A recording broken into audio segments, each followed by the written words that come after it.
Mestre, não esquece de me deixar como co-host, beleza? Já te coloquei. Bem, meus amigos, então, boa noite mais uma vez, né? Sejam todos muito bem-vindos à Casa da Pesquisa Operacional. E, antes de mais nada, eu gostaria de agradecer a presença da professora Renata, que está falando lá do Amazonas, né? Ver como é que esse mundo é pequeno, né? É uma coisa muito louca, né? Na verdade, eu já conhecia a professora Renata, eu tinha mandado um trabalho com os meus alunos lá no ERPO, no Encontro Regional de Pesquisa Operacional, que a Sobrapo tem o simpósio nacional, que acontece todo ano, né? Esse ano está até previsto para ser em João Pessoa, mas tem os regionais, né? Então, teve um lá em Limeira, regional, lá em São Paulo, né? Teve um primeiro regional em Limeira e depois teve outro que foi, né, o nacional mesmo, no ano seguinte, lá em Limeira. Então, tem os regionais pelo Brasil e tem um que é o nacional mesmo, né? Então, a gente que é da área de PO, a gente meio que se conhece, né? Circula nesse ambiente. Então, em 2014, eu tinha mandado um artigo para lá, caiu lá na mão da professora Renata. Em 2016, eu mandei de novo para os meus alunos, acabou que na hora eu não consegui ir, mandei um e-mail, estava aqui conversando com ela. Então, vê como é que esse mundo é pequeno, né? Então, obrigado, professora, por ter aceitado o nosso convite. Opa, seja muito bem-vinda. Obrigada, eu que agradeço. Uma grande honra. O nosso happy hour hoje é justamente a gente discutir, né, trocar ideias aqui, falando sobre PO e ciência de dados, né? O que é a mesma coisa, não é? Né? Ainda existe aí uma escala de cinza aí, né, que não está muito bem definida, né? Então, essa foi a proposta para a gente conversar hoje, né? Então, eu vou passar algumas informações iniciais, muita gente ainda não conhece a Casa da Pesquisa Operacional. Só tem gente tranquila aí hoje, hein, mestre? Miguel Leles, professor, hoje... mestre Miguel, mestre Euclides, mestre Éder Cacetari, mestre Renato, que isso, cara? O professor Euclides... Rapaz, não sei nem se eu esqueci alguém aí, deve ter. Professor Euclides... Caramba! Professor Euclides é lá da SPM de Santos, lá de São Paulo. Professor Éder da USP. USP. Miguel está fazendo doutorado na Universidade Federal Fluminense, né? Ele está na UASC agora lá. Quem mais tem? Quem mais está aí? Tem uma galera da Petrópolis aqui. Bem, mas então vamos lá, vou passar algumas informações iniciais e, ato contínuo, eu vou passar então a palavra para a professora Renata, para ela fazer algumas... A ideia não é ser uma aula, né? Ela só vai colocar alguns conceitos, né? A ideia é a gente lançar aí algumas provocações para a gente poder discutir, né? Bem, então deixa eu rapidamente compartilhar aqui. Então,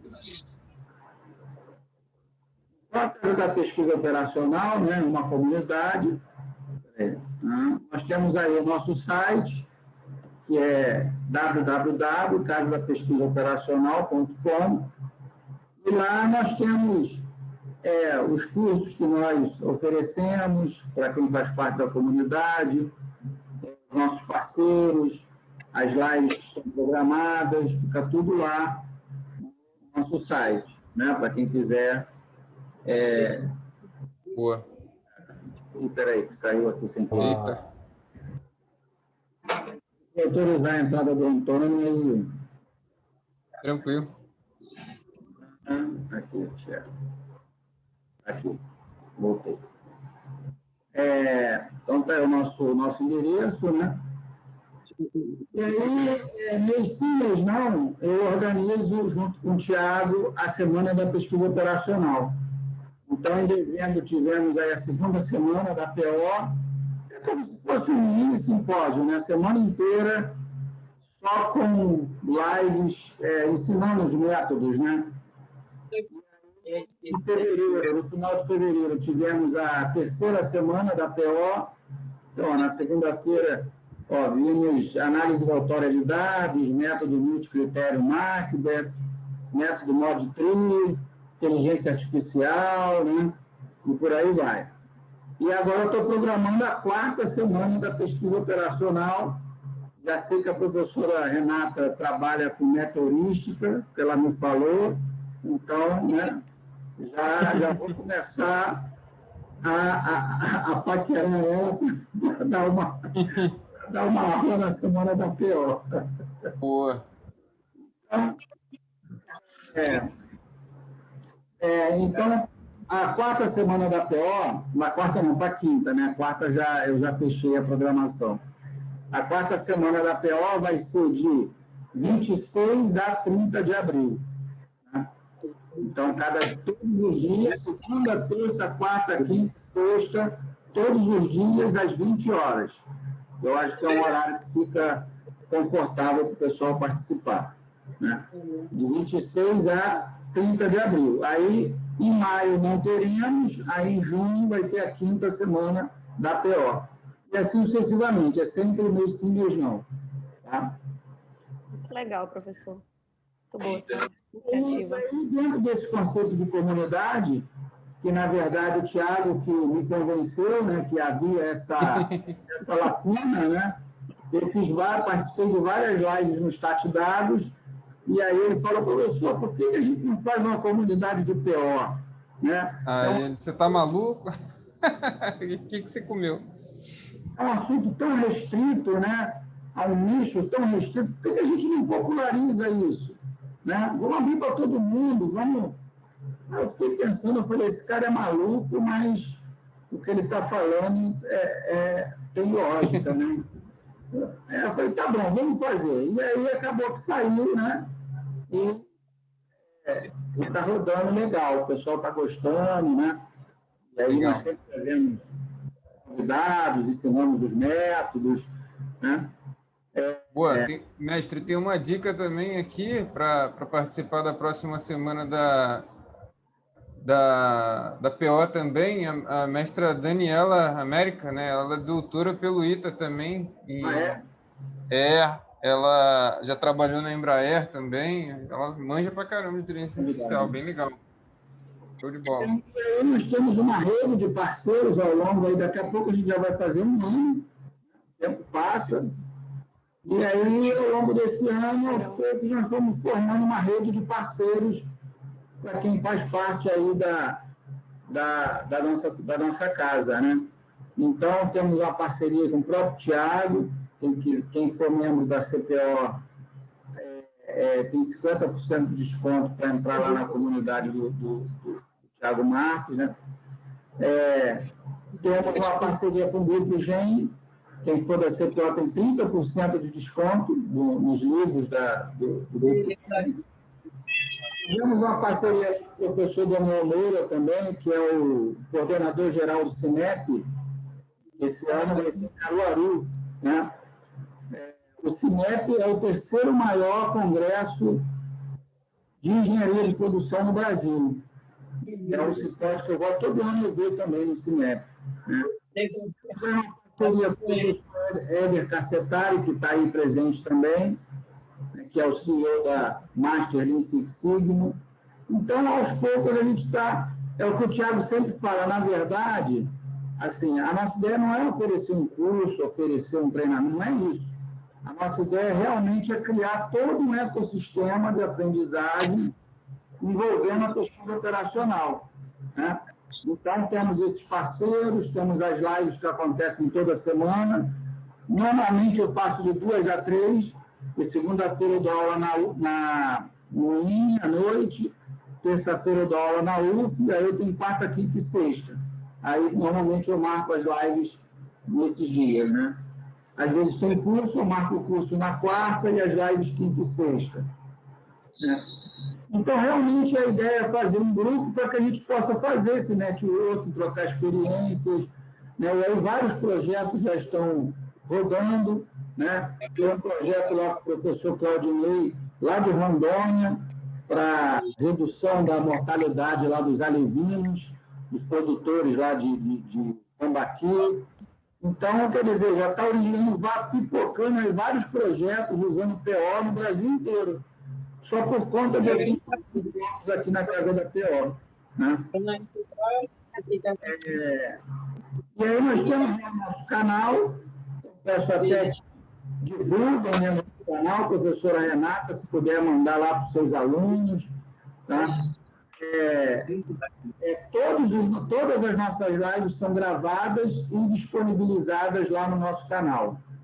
Então, já tem centenas de vídeos lá ensinando método de Ford-Fulkerson para fluxo máximo em grafos, algoritmo de Kruskal, método simplex, enfim, tem uma série de... O professor Éder deu um curso completo de simulação discreta, está todo lá também no canal, está tudo lá, tudo de graça, disponível lá no nosso canal, no YouTube. Tá? Depois eu vou colocar o link aí. Essa aí foi a nossa segunda turma, que foi uma turma que nós vimos teoria dos grafos, foi uma turma muito bacana.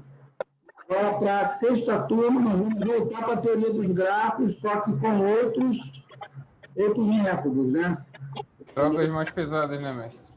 Isso aí é o que eu sempre falo, a gente começa a usar esse tipo de coisa e vai pegando droga cada vez mais pesada, né? Começou com chá de cogumelo, chá da negociação, né? Agora está indo para um chá mais pesado, né? Agora dá uma lambida no sapo antes de fazer as lives.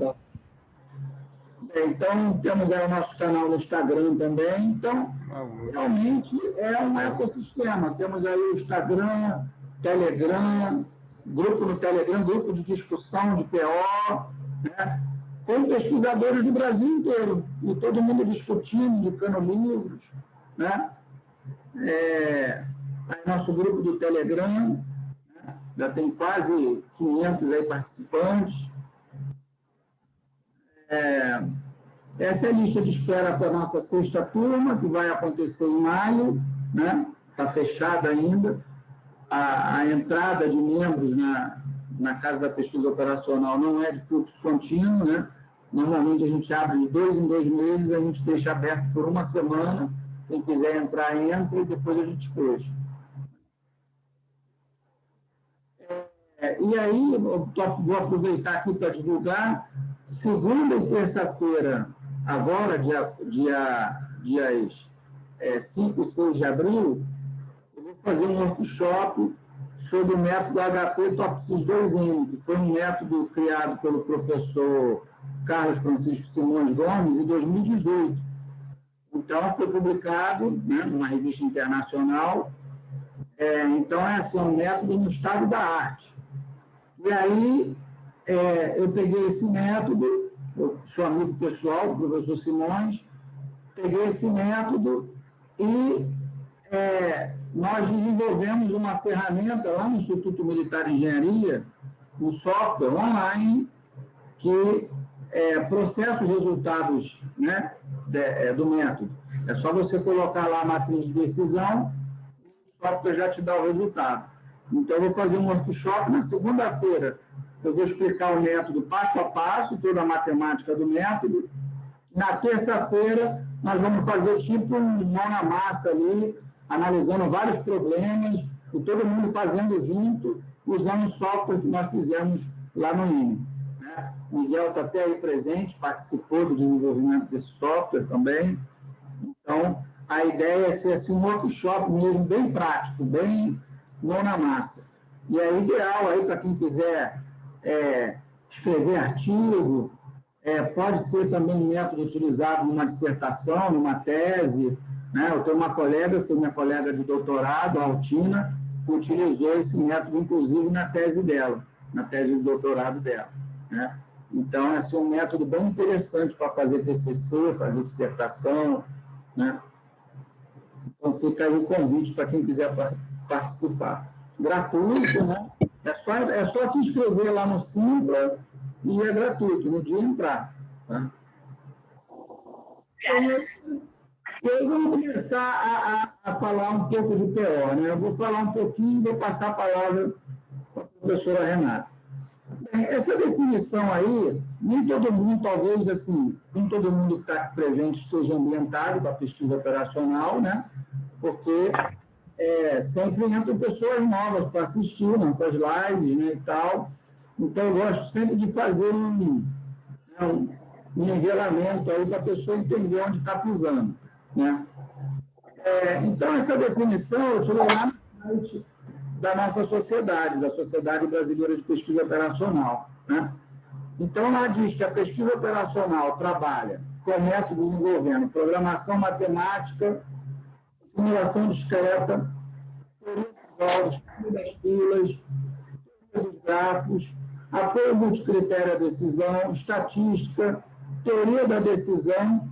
E olha que coisa interessante, eu já começo a entrar no próprio tema do nosso encontro de hoje, né? A própria Sobrapo já colocou a aprendizagem de máquina e ciência de dados aí no escopo da PO, né? Então, ela já colocou machine learning e data science como uma das áreas da PO, né?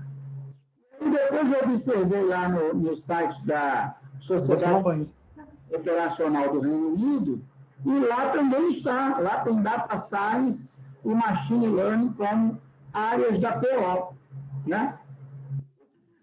Que para mim tem toda a lógica do mundo, né? Eu vou falar por quê. E aí temos aí, eu gosto de representar a PO como um grande guarda-chuva, né? Porque, tá bom, então, o que é PO, para o pessoal entender?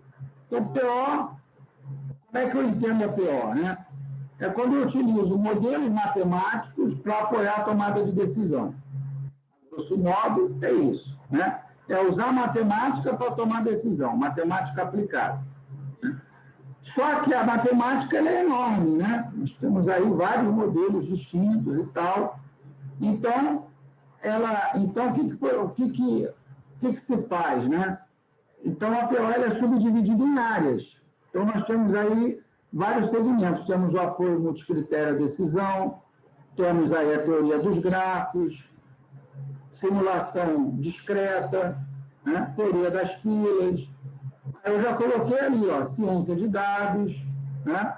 Data science como uma das áreas, que a própria Sobrapo já colocou como uma das áreas da PO, né?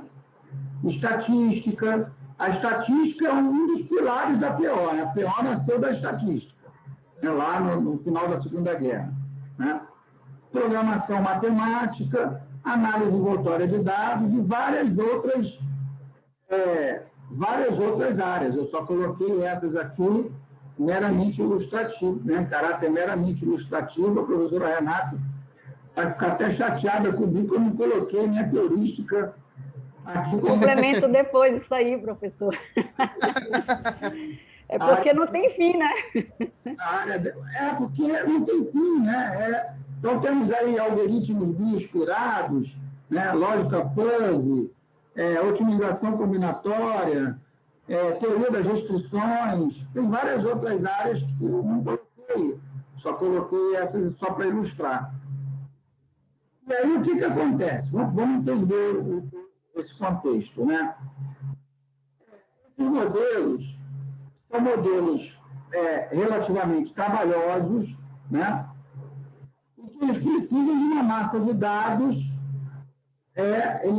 Eu preciso ter uma entrada de dados nesse modelo, porque um modelo matemático sem dado, ele não serve para nada, né? E aí, esse modelo matemático, mais essa massa de dados, eles precisam ser processados computacionalmente, porque eu não tenho como fazer esse cálculo na mão. Recentemente, até orientei um TCC, que o estudante estava usou o método simplex, e aí foram 1.400.000 iterações. Na verdade, foi a programação inteira que ele usou. Então, quer dizer, seria completamente inviável, né, realizar 1.400.000 iterações do método simplex Né? Então, esse processamento computacional é absolutamente fundamental. Então, quer dizer, então, para mim, né, eu vejo a PO assim, ela se apoiando nesses 3 pilares. Né? Eu tenho os modelos matemáticos propriamente ditos, de cada área, mais a massa de dados, é aí que entra data science, né? Ele precisa de uma massa de dados, que tem que vir de algum lugar, né? E esses dados, eu preciso ter dados em quantidade e com qualidade, é aí que entra, exatamente aí que entra data science, né? Aonde que eu vou buscar esse dado, como é que eu vou estruturar esse dado, né? Onde que ele está disponível. Então, eu tenho os modelos matemáticos propriamente ditos, a massa de dados que eu preciso para rodar esses modelos, e esses 2 precisam ser processados computacionalmente. Então, é modelo, dado e processamento computacional. Né? Isso tudo visando o quê? O apoio à tomada de decisão. Então, para mim, fica muito claro isso. PO, data science, computação para tomar decisão. Eu sempre falo, né? Eu falo com meus alunos, a data science e pesquisa operacional caminham lado a lado. Uma não faz sentido sem a outra. Os modelos matemáticos da PO pode ser o modelo da NASA. Se eu não tiver um bom dado, esse modelo não vai servir para nada. Né?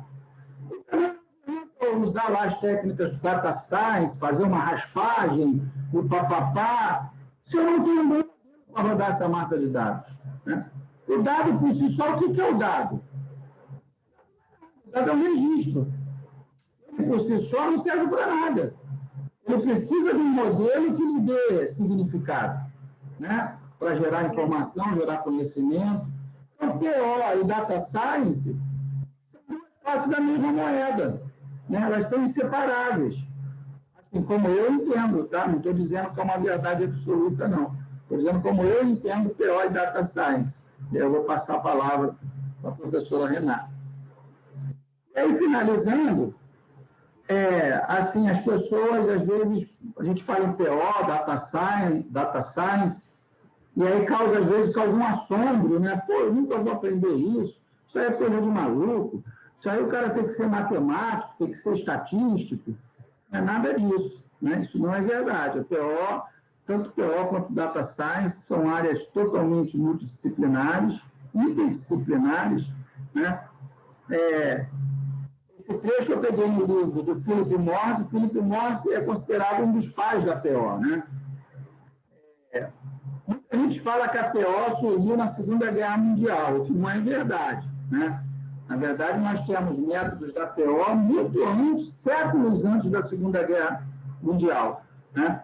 O próprio problema lá das pontes de Königsberg foi no século XVIII, que o Euler demonstrou, né? Que não era possível passar pelas 7 pontes, 1700 e pouco. Tínhamos lá o método do lado de Borda, né? Jean-Charles Borda, também do século XVIII. Então, a própria, como Newton fez lá a derivada primeira igualou a zero, né? Já era uma questão de otimização, né? Para achar o ponto máximo, o mínimo de função, né? Quer dizer, o Newton de 1700 e pouco também, 1742, se eu não me engano, não lembro, acho que 1740 e pouco. Não lembro. Então, quer dizer, a PO, né, é muito mais antiga que a Segunda Guerra. Só que o que aconteceu? Quando houve aquele esforço de guerra, né, na Segunda Guerra, os grandes cientistas, matemáticos e tal do mundo se uniram, um grupo na Inglaterra e outro grupo nos Estados Unidos. O Operation Evaluation Group e o outro era o Operation Research Group. E um era chefiado pelo Patrick Blackett, lá na Inglaterra, dá até para ver isso muito bem no filme, aquele, como é que é o nome? Jogo da Imitação, né, do Alan Turing.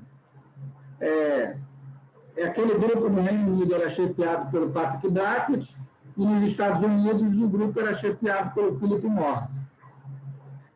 E aí, quando a guerra acabou, o que aconteceu? O Morse, ele reuniu todos aqueles métodos utilizados, a maioria deles de estatística e de teoria dos jogos, e compilou nesse livro, que existe até hoje. Eu tenho esse livro, eu comprei esse livro.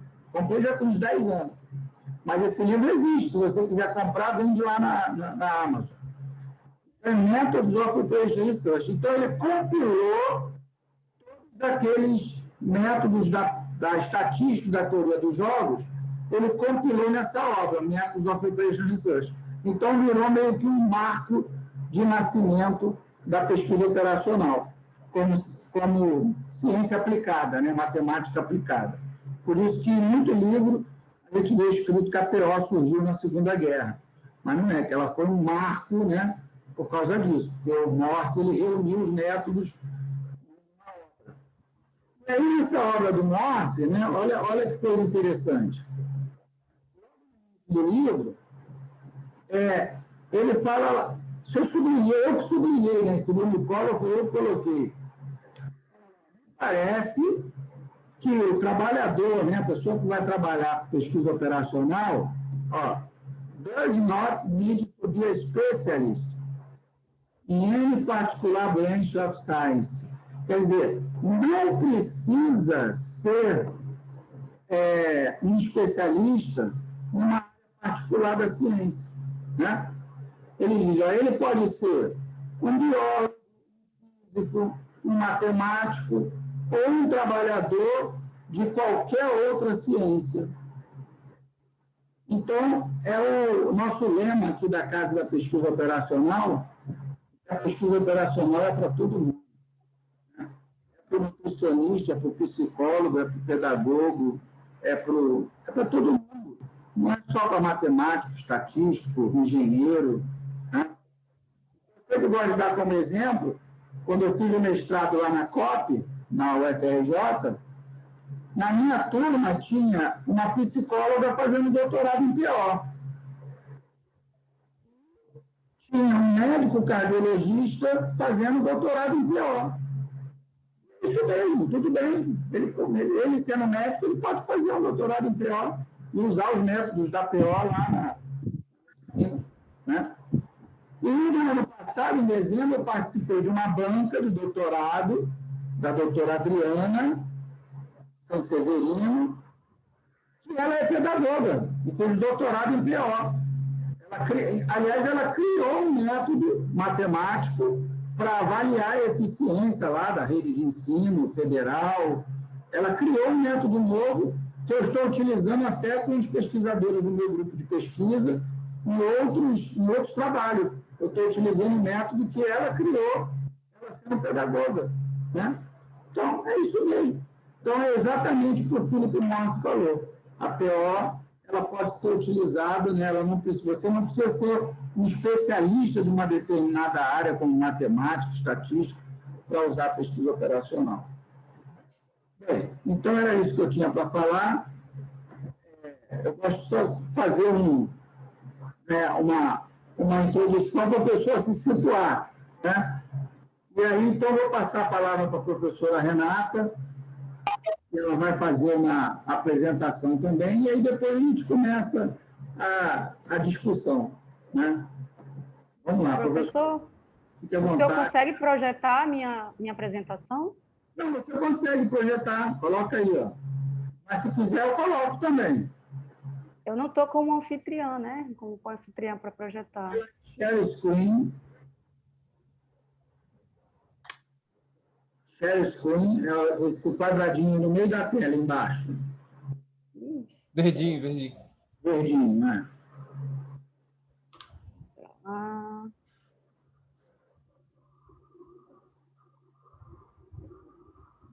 Sempre apanho aqui para o Zoom. Achou? Ainda não. Projete para mim.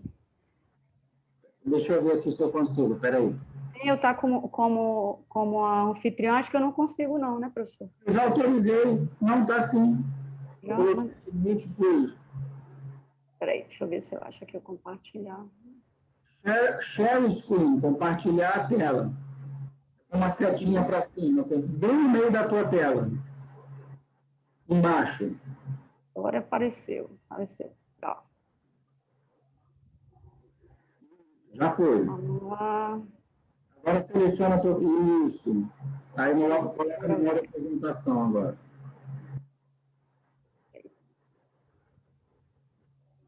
Foi? Foi. Aí, show. Excelente. Então tá, beleza.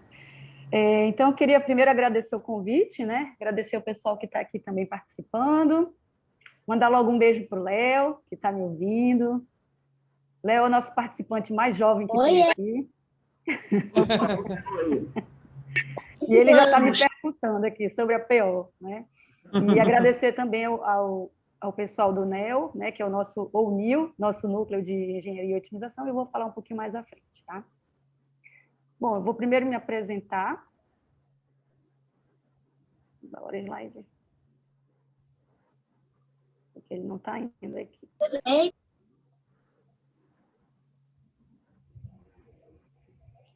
Não está indo o meu slide, só um minutinho. Eu sou professora da Universidade do Estado do Amazonas, como o professor Marcos falou no início, né? Estou lotada no Departamento de Engenharia de Produção, mas a minha formação de base é Engenharia de Computação, formei na própria casa, né? E fui buscar a especialização de mestrado e doutorado fora. Tive o privilégio de estar na Universidade Federal de Minas Gerais, que para mim é uma grande referência nessa linha de PO, de otimização especial. Logo, logo eu vou falar sobre isso.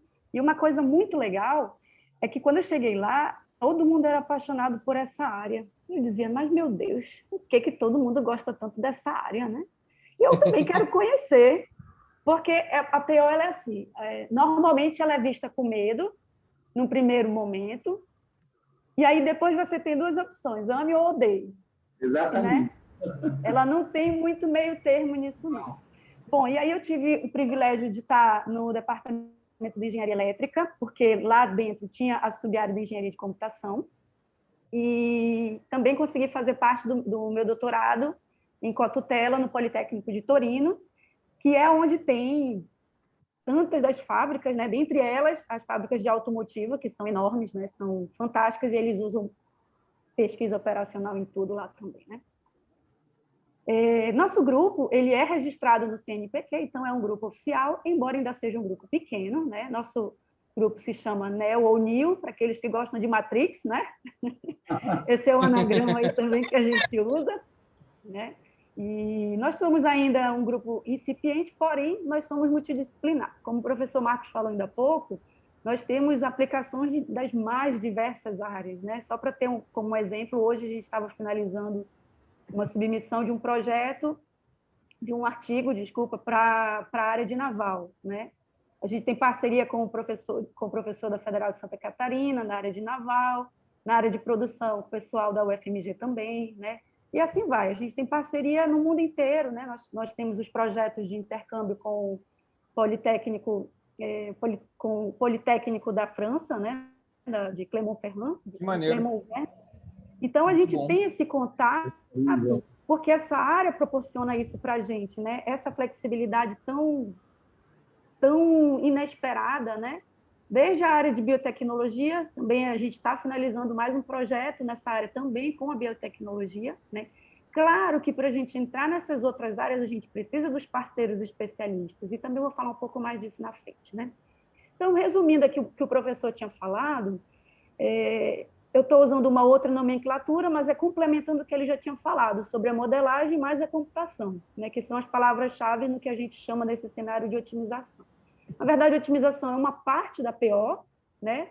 Vamos completar isso mais à frente. Mas o mais interessante para a gente começar nessa análise técnica é a gente pensar nesses termos-chaves.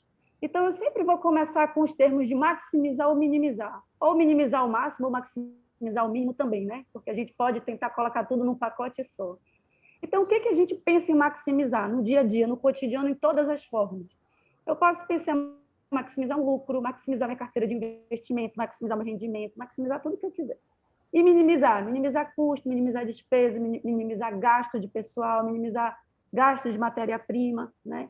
Então, praticamente em todas as áreas, independente de qual seja, se é de exatas ou não, a gente tem esse cenário de melhorar as coisas. E aí a gente utiliza esse artifício matemático, joga na computação, porque a gente precisa de acelerar aceleração com os algoritmos, né? E, no final das contas, isso tudo vai servir para quê? Para a gente tomar decisão. Né? Como o professor bem falou no início, não adianta eu só ter o meu modelo se eu não tiver os meus dados. Com esse avanço todo, graças à computação, nós conseguimos processar muitas informações num tempo mais curto, porque no início, nos primórdios, era tudo na mão, né? Por isso que a base é lá na estatística, na matemática. Pessoal que estuda na engenharia cálculo, não sabe para que estuda, álgebra, não sabe para que aplica, está tudo aqui dentro da PO, né? E assim nós vamos avançando. Então, se eu fosse pensar em termos de equação mesmo, né, na parte de modelagem, que é aquela parte mais básica, todo processo de otimização pode ter uma ou mais função objetivo. Tenho que modelar isso em torno de variáveis de decisão, em outras palavras, qual é o X da questão que eu estou querendo resolver. Porém, eu sempre tenho restrição. E o que é essa restrição? É o meu recurso que é escasso, é o meu tempo que é limitado, é a minha mão de obra que também é limitada, é o prazo de entrega do meu produto para o meu fornecedor, é a distância que eu tenho que percorrer, né? Então, se eu não tivesse limitação de recurso, estava tudo certo, eu faria tudo da melhor forma possível, porém a gente tem limitação sempre, né?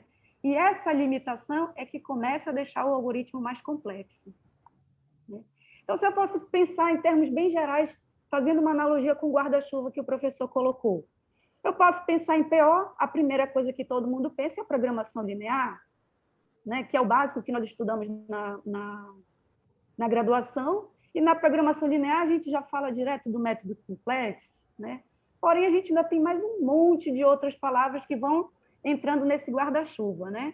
Eu coloquei as palavras soltas, mas elas não são independentes, todas elas sempre têm uma ligação com a outra, e eu vou tentar explorar de uma forma até rápida para a gente começar o bate-papo, né? Programação linear, quando eu tenho meu modelo linear, posso ir para o não linear, posso ter uma programação inteira, posso tê-la mista, porque vai combinar um pedaço de linear com inteiro ou com não linear. Meu problema pode ter uma classe de combinação, aí eu já vou pensar no grupo das combinações próprias que a gente faz dos modelos das estatísticas, né? Espera aí que a minha tela está fechando aqui. Um minutinho. As meteorísticas, falo mais à frente porque é a minha paixão principal, né? A meteorística. Mas aí, se eu for pensar no conceito da otimização probabilística, que também está embaixo desse guarda-chuva, aí tem os clássicos da teoria de filas, da cadeia de Markov, método de Monte Carlo, teoria dos jogos, que o professor falou ainda há pouco também. Posso pensar no modelo de representação, inclusive visual, que vem na simulação. Dentro da simulação, os clássicos que a gente utiliza também são já nas ferramentas que são conhecidas, pagas, inclusive, né? Fechadas. Temos o Arena, temos o Flexi, temos mais uma gama de ferramentas que auxiliam muito nessa tomada de decisão antes de você realizar propriamente a ação, né? Então, eu faço o modelo simulado para verificar, isso aqui vai dar ruim, isso aqui vai dar uma redução de custo. Isso aqui vai me dar vantagem, né? Então, é bastante interessante esse processo da simulação e faz parte desse nosso universo. Aí vamos colocando novas palavras aqui para a gente começar a viajar nas ideias. Eu também posso pensar em ajuste das minhas funções, posso pensar numa regressão linear, posso pensar em regressões múltiplas, regressão logística, mas se eu estou falando de regressão logística, será que eu não estou falando também de redes neurais? Opa, esse termo também está muito na moda, né? Ainda mais agora com esse negócio do Covid, aí a gente já vai entrando em outros termos que já não temos mais a borda tão delimitada, né, do que é cada área. E teoria de grafos. Teoria de grafo é um clássico na computação, mas não é um clássico na engenharia. Mas se eu falo de problema de transporte, logística é um problema pesado para as outras engenharias, né? Então, são também termos diferentes, mas que a gente acaba tratando da mesma maneira. E aí eu vou colocando outros métodos de cálculo mesmo, o MMQ, que vai, o mínimos quadrados, que também vai me achar pontos de máximo, pontos de mínimo, etc., né? Aí a gente entra, por exemplo, em alguma coisa dos bioinspirados, que eu falei que são as minhas paixões das meteorísticas, né? Eu gosto muito de trabalhar com os algoritmos genéticos, também trabalho com a otimização multiobjetivo, que é aquela onde a gente não tem só uma equação como alvo, a gente passa a ter mais de uma equação de alvo, né? Porque dependendo do modelo que eu estiver tratando, eu posso criar um objetivo e eu posso transformar o resto em restrição. Porém, tem uma linha de trabalho que é super interessante, que é essa da otimização multiobjetivo, onde eu não vou colocar 2 focos para somar. Vamos pensar numa equação simples. Normalmente, a gente vai ter, sei lá, para simplificar, uma soma. Um objetivo A mais um objetivo B. Só que, às vezes, somar um objetivo com outro pode dar algo quebrado. Então, se eu somar uma cadeira mais uma mesa, eu vou ter o quê? Eu não vou ter um terceiro produto, né? Eu vou ter uma cadeira, eu vou ter uma mesa. Né? Eu não posso dizer que eu tenho 2 qualquer coisa, né? Então, em termos até de unidade, a gente usa a otimização multiobjetivo para poder fazer essa especificação sem pesar de formas diferentes cada um dos meus objetivos-alvos, né? Então, isso também se desdobra por mais uma linha dentro da otimização multiobjetivo com vários outros algoritmos, né? E aí, voltando ainda nesses termos dos bioinspirados, a gente tem um monte de coisa interessante, que é o clonal, que é a colônia de formiga, né? Aí, voltando lá na estatística de novo, a gente fala de Bayes, né? A estatística bayesiana, posso falar do Particle Swarm Optimization também. Isso tudo não é termo de IA, mas IA também não é o termo da moda. IA também não está dentro do data science. Então, começam a surgir essas perguntas, né? Afinal de contas, realmente essa fronteira ela não consegue ser bem definida ou dentro das caixinhas, como eu costumo dizer, né? Eu adoraria colocar cada um desses termos e dizer, olha, isso aqui é isso aqui é aquilo, isso aqui é outra coisa. Mas não dá. Por mais que eu tente, e até hoje eu continuo tentando colocar nessas caixinhas, eu não consigo, né? Por Esse quê? clonal e PSO seriam o quê? Assim? Eu nunca ouvi falar desses dois, não. São os algoritmos bioinspirados também, né? O PSO é da partícula de enxames, né? Pode ser desde o voo dos pássaros ou o enxame de abelhas também, né? E o clonal é um outro onde você tem uma modificação no aspecto de cruzamento, né? Mas também são dessa Legal. linha dos bioinspirados, né? Boa. Show de Então, bola. quando a gente olha esse contexto todo, multidisciplinar, eu coloquei só essas palavras, né? Bem puxando para a nossa área de exatas, o que não é uma limitação, tá? Aproveitando que tem gente de outra área aqui acompanhando o nosso público, né? Temos diversas áreas, tem o pessoal da psicologia, da administração, de turismo, do jornalismo, né? Então, aqui a gente puxou bem a sardinha para o nosso lado, né? A PO tem uma parte matemática, tem uma outra parte estatística, tem essa nova, desse termo bem em voga da ciência de dados, mas a gente precisa de uma base de computação. Como o professor falou lá atrás sobre o dado propriamente, ele não tem valor para a gente precisa transformar numa informação para gerar um conhecimento, né? Para poder conseguir transformar em algo que eu possa extrair, né? Porque o dado em si não tem valor. Né? Então, falar da ciência de dados sem esse link com a engenharia da informação, a gente perde esse valor desse processo transformativo, né? Então, isso aqui puxando a nossa sardinha. Mas se eu fosse falar das outras áreas, vamos conversar no nosso contexto, no nosso grupo mesmo de pesquisa, né? A gente trabalha hoje em processos, por exemplo, nós fazemos, eu chamo projetos de engenharia, né? Porque a gente está trabalhando com otimização de embarcação, do hélice da embarcação, do casco da embarcação, da asa do avião, né? Enfim, vários outros projetos, né? Agora nós começamos um outro projeto com o professor sobre a soldagem, processos de soldagem, né? Processo de materiais mesmo, metalurgia. Então, a gente vai adentrando em todas essas áreas que parece que a gente não consegue conversar. Porque o clássico está aqui nesse tópico 1, né? Quando nós pensávamos ainda naquele tempo, naqueles processos que a gente faz um mix de produção, né? Que parece que é uma coisa super simples, né? O problema clássico da ração, né? Que a gente sempre começa pelo problema da ração, mas esse problema ele consegue se transformar em muito, né? Consegue se transformar em muito e a gente só muda o cenário de aplicação, né? Por isso a gente precisa desse público que eu digo é o próprio público de pesquisa das outras áreas, né? Se eu estou fazendo, por exemplo, um estudo, vamos pensar em COVID. Se eu estou fazendo um estudo de COVID e eu não tenho nenhum conhecimento específico dessa área médica, biológica, farmacêutica, o meu estudo ele vai ter uma tendência pura e simplesmente matemática pobre, que não vai relatar a realidade. Né? Se eu penso num cenário em hospital, né, que está sendo um caos no nosso momento, né? Pensar no hospital, você não tem uma visão real de um administrador, de um gestor, de alguém que seja responsável por aquele processo em si, do fluxo de pessoas, eu vou dizer um cenário que vai ser um cenário teórico, né? Olha, para você ter uma minimização da fila de espera, então contrate tantos funcionários. O meu estudo vai ser teórico, porque vai chegar na prática, ele não vai funcionar, né? E assim a gente vai andando por todas as áreas e nós vamos conseguindo se desenvolver dessa forma, né? Então, o que vale a gente dizer, antes de finalizar isso aqui, vale a gente dizer que esses perfis todos são fundamentais. Sim, mas se eu não sei modelar, o que é que eu faço? Contrata quem modela, né? Chama quem faz a modelagem. Eu não sei programar, o que eu faço? Explica bem detalhado para um desenvolvedor. Inclusive, nós tivemos uma experiência concreta nesse sentido. Nós tínhamos uma aluna excelente, hoje ela está até no Japão, se especializando, né?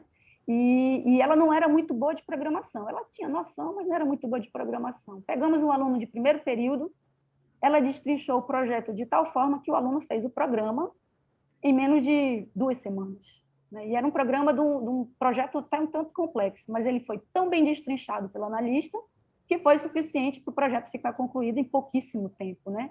E assim a gente vai fazendo em todas as áreas. Quando eu trabalho com o pessoal da área de mecânica, da área de naval, qual é a minha especialização nessas áreas? Nenhuma. E aí, eu vou fazer igual antigamente acontecia, né? Que o profissional conseguia abarcar todos os conhecimentos? Não dá. Não dá até por uma questão de tempo. Por mais que a gente queira estudar tudo, não dá. Então, nossa realidade é o quê? Parceria.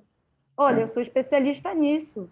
Chama fulano que conhece mais essa parte. E aí a gente faz aquela divisão do bolo e aí a informação começa a ficar bem mais redondinha, porque cada um contribui com o seu diferencial. Eu vou colocar aqui... A senhora está falando, eu sempre falo com meus alunos lá no INE, né, que na academia, sozinho, a gente não faz nada. Né? Às vezes, a gente até consegue alguma, assim, coloca uma quantidade de energia absurda para provar um paper isolado, lá não sei aonde, né? Mas para realmente sair um resultado concreto, consistente e que agregue valor para a sociedade, só com parceria, como você está falando. E para a gente que gosta de aplicada, né, professor? Aí tem que ser assim mesmo, né? A gente que é da aplicada não tem jeito. A gente não vai conseguir conhecer tudo de computação, tudo de produção, tudo de psicologia, tudo de RH. Não vou conseguir. Não. Né? Então, chama quem faz essa parte. Né? E aí precisa daquela pessoa que vai fazer a tradução, né? O analista que vai conversar nos dois. Ele sabe um pouco de tudo e não sabe nada de nada. Não sabe nada, é verdade. Então, assim, você realmente tem que se especializar numa área, né? Algoritmo misturado, grafos, o outro sabe programar em R, o outro programa em Python. E aí a gente faz essa salada e aí faz, né? Forma lá um projeto. Agora eu finalizo, professor, só para dizer que, para o pessoal que está começando a estudar nessas áreas, essa área ela é extremamente desafiadora, mas pela minha experiência de professora, todos os alunos que conseguem finalizar um projeto aplicado, eles têm uma satisfação imensa. Eu arrisco dizer que é uma satisfação única, né? Porque pelo nível do desafio, quando você consegue concluir um projeto que você acha que é impossível e você vê ele virando realidade, é uma gratificação imensa, né? Então serve como combustível para a gente continuar no nosso próprio projeto, né? Mas a gente precisa ter as especialidades. Então, é, de fato, uma área muito apaixonante porque você consegue colocar a sua cara. Né? Eu quero colocar a minha cara aqui na psicologia. O que eu quero otimizar na psicologia, por exemplo? Eu posso pensar em diminuir a quantidade de pessoas que eu tenho que fazer um recrutamento num processo de RH, por exemplo. Imagina que eu faço uma seleção de, sei lá, 1 milhão de funcionários para uma fábrica e aí simplesmente... eu vejo que, puxa vida, gastei tanta energia, dinheiro, recursos humanos, tempo para fazer 1 milhão de entrevistas, e a gente faz, às vezes, aqueles questionários imensos e diz assim, se eu reduzisse isso aqui para essas perguntas chaves, já entrando lá na minha análise fatorial também, né? No meu modelo de experimentos, né? Eu já conseguiria fazer uma redução de pessoas, de horas, de qualidade, e tender a melhorar, inclusive, a precisão na minha escolha, né? porque eu vejo quais são os fatores chaves naquele recrutamento que podem me auxiliar a ver no histórico, já indo lá para os meus dados armazenados, que perfil de funcionário tende a se manter, né? Então, assim, é uma outra sacada bem bacana que a gente pode ter de uma outra área, né? Enfim, tantas outras que a gente consegue fazer, né? Eu coloquei mais 2 slides aqui só de exemplo. Esse aqui seria um exemplo de escala de horário, onde eu posso pensar desde escala de funcionários numa loja, posso pensar a escala de funcionários num hospital, né, para um atendimento bancário, né? Penso imediatamente no problema de simplex, depois eu penso que eu tenho que ter de acordo com a minha quantidade de público, que já entra numa análise que não é prevista. Eu já vou colocar nessa minha análise o meu processo de previsão, e aí qual vai ser a técnica de previsão de demanda que eu vou poder colocar. Se eu penso, por exemplo, num sequenciamento numa linha de produção, né? Isso aqui foi um estudo que a gente fez também. No meu sequenciamento de linha de produção, o que parece que tem nesse cenário? Não parece, mas isso aqui também é um problema de caixeiro viajante, né? Como assim? Se você for ver a combinação, a quantidade de equipamentos que você vai setar aqui dentro do meu carretel, que vai fazer a montagem do meu setup, é um caixeiro viajante. O pessoal da produção não entende o caixeiro viajante, o pessoal da computação está cansado de falar de caixeiro viajante, né? Então, a gente tem um monte de similaridade que não parece, mas é. Bom, é isso, né? Enfim, aqui são outros exemplos que eu queria só para ilustrar, né? E aí a gente pode começar nosso bate-papo com a turma. Muito legal. Né, que está começando a pesquisar e tal, assim, pelo menos a experiência que eu tenho, né, que eu vejo, os meus alunos que saem aqui da computação do IME, eu dou aula na computação, dou aula na produção, né? No IME eu dou aula na computação. Assim, praticamente todos os alunos que eu tenho, que eu tive, que entram por essa área, estão relativamente bem colocados. A empregabilidade é maravilhosa, né? Então, no outro dia, um aluno até me perguntou na aula, falou assim, professor, uma vez me falaram que a engenharia de produção vai acabar, né? Aí eu falei, olha, o que o senhor acha sobre isso? Eu falei, olha, eu acho que é melhor ouvir isso do que ser surdo, né? O professor Simões, né, ele sempre fala, é melhor ouvir isso do que ser surdo, porque se eu fosse surdo, eu não poderia ouvir o Pink Floyd, né?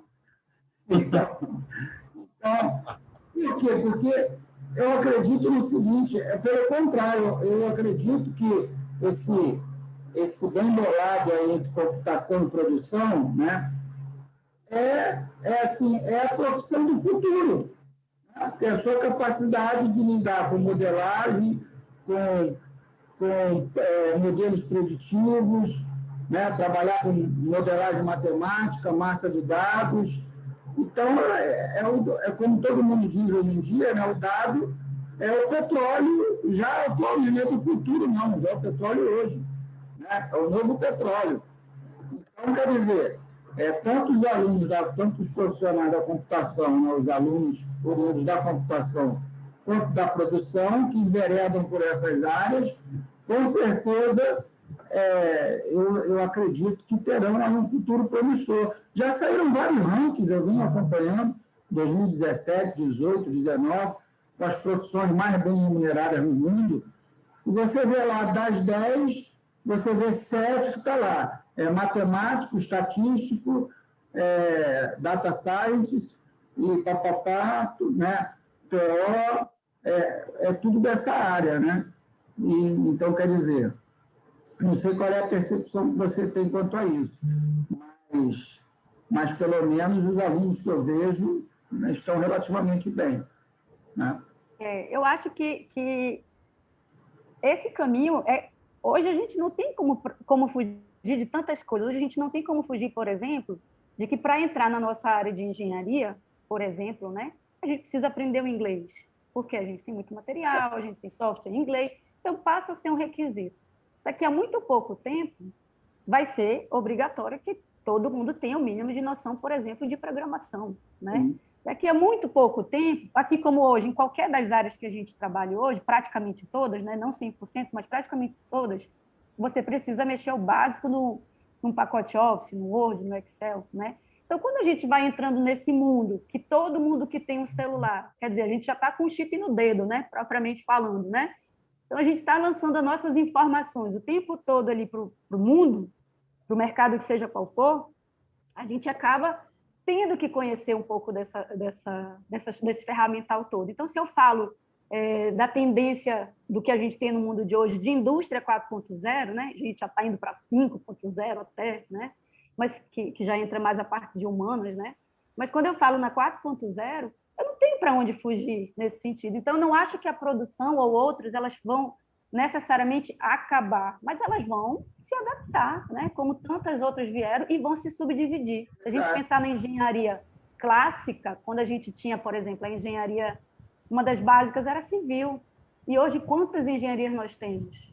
Que são sub-áreas que vão se crescendo tanto a ponto de ter a sua independência, né? Mas lembrando sempre que a gente tem aquela fronteira. Professor Éder, o que acha sobre tudo isso? Então eu vou contar uma coisa diferente. Bom, Lá vem. Foi uma experiência legal que teve. Olha, Professor a última live que eu fiz com ele foi até 00:40. A noite foi até 00:40. Não, a gente não vai demorar tanto, não. Mas vamos lá. Então, olha só.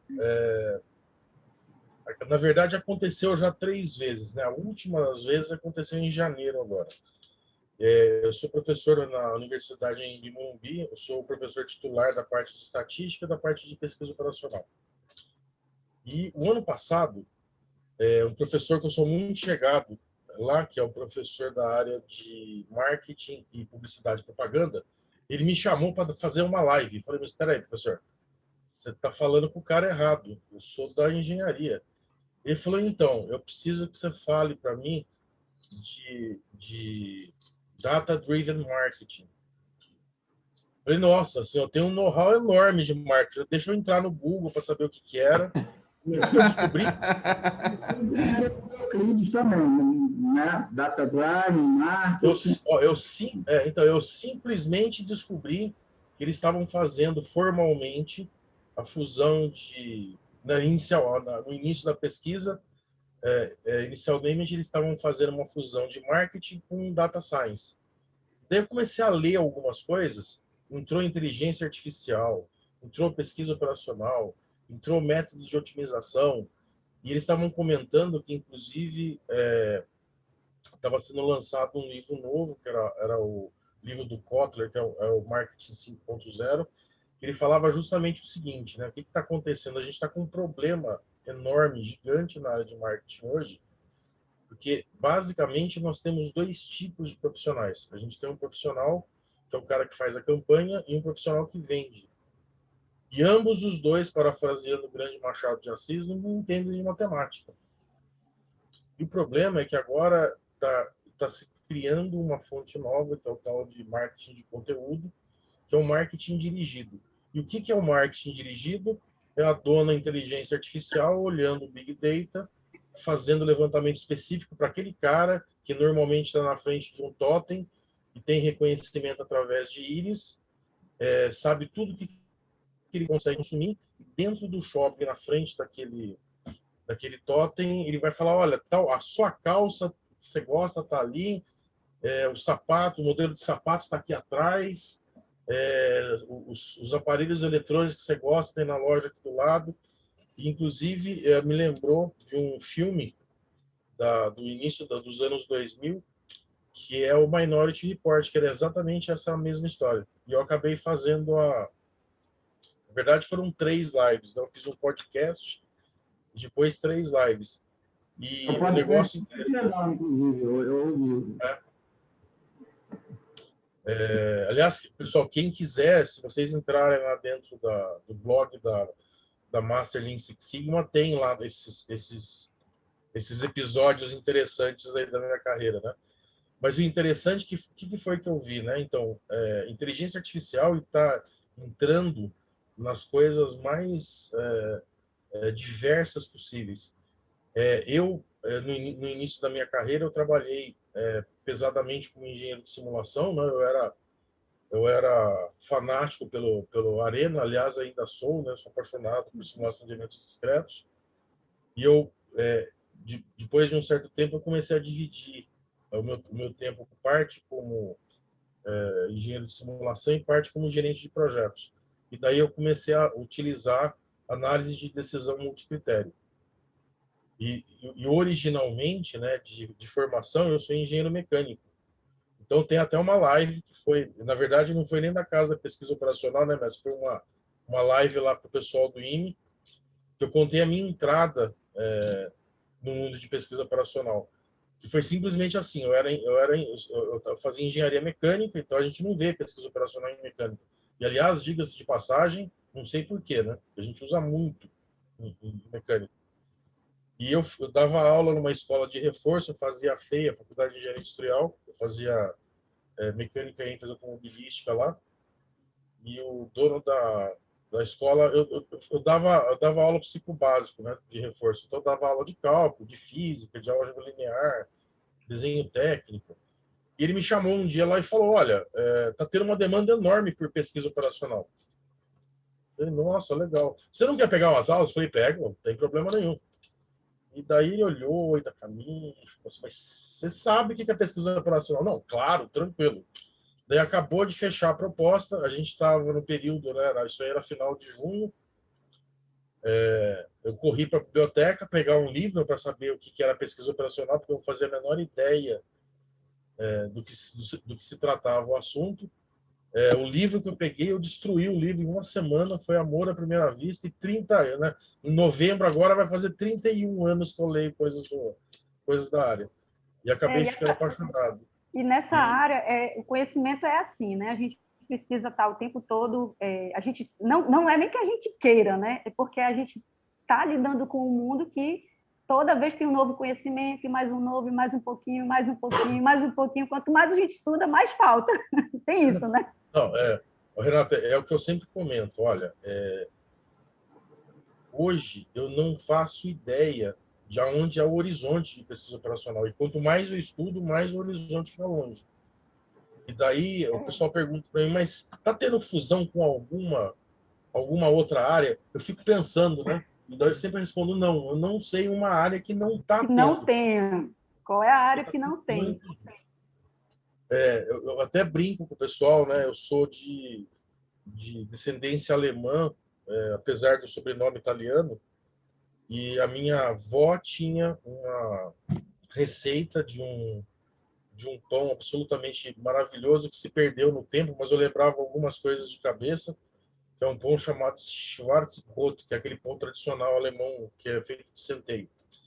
E esse pão, por exemplo, ele é extremamente complexo de fazer, porque ele tem 2 etapas de fermentação. Não se acerta isso de jeito nenhum. E eu desenvolvi a receita perfeita. Eu usei delineamento de experimentos e pesquisa operacional, olha que fácil. Olha que fácil. Então, assim, a gente né? usa tudo. E é o que eu comento com os meus alunos, né? Eu oriento muito o TCC de simulação.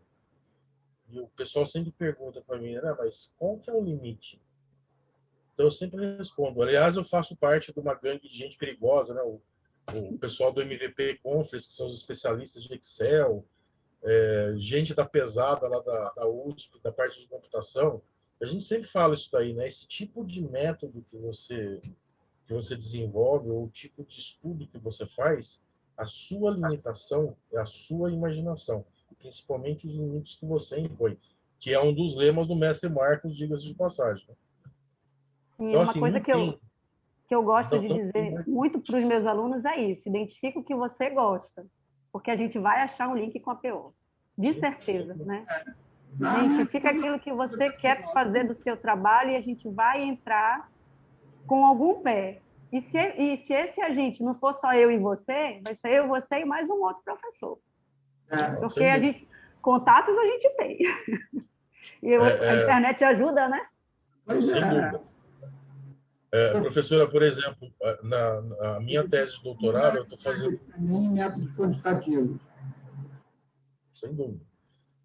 Na minha tese de doutorado, por exemplo, eu estou criando uma metodologia para ver o que você precisa de suporte para uma inteligência artificial fazer simulação real-time. Então, eu precisei montar uma estrutura lá para ter desde o zero. Inclusive, no meu primeiro encontro com o mestre Marcos, eu mostrei aí a minha pirâmide, né? E um negócio que eu vi é assim, né? Qualquer coisa que você esteja mexendo com a área de engenharia e com a área de estatística, e em especial a parte de estatística, eu também sou Master Black Belt, né? Então, eu tenho essa visão de uma boa visão de estatística aplicada. Isso daí me ajuda muito, assim, absurdamente a aplicar a pesquisa operacional, porque eu curto principalmente são os modelos estocásticos, né? Eu vim da indústria, eu trabalhei muito tempo durante a minha vida profissional numa montadora. Dos problemas que a gente trabalhava lá, basicamente a gente não tinha noção da quantidade de variáveis envolvidas. Então era inevitável a gente sempre trabalhar com modelo estocástico. Então eu acho que essa aí é a combinação explosiva, né? E o que eu acho hoje, né, com essa, eu também sou professor de data science, mas eu vejo que fizeram uma gourmetização da palavra estatístico mais piozeiro. Porque isso daí sempre existiu, isso aí sempre teve. Eu vejo um monte de gente falando, nossa, tem um método novo agora. Como é que chama o método? É um método que você mistura um monte de coisa, chama pesquisa operacional. Eu falo, nossa, é legal esse método novo. Hein?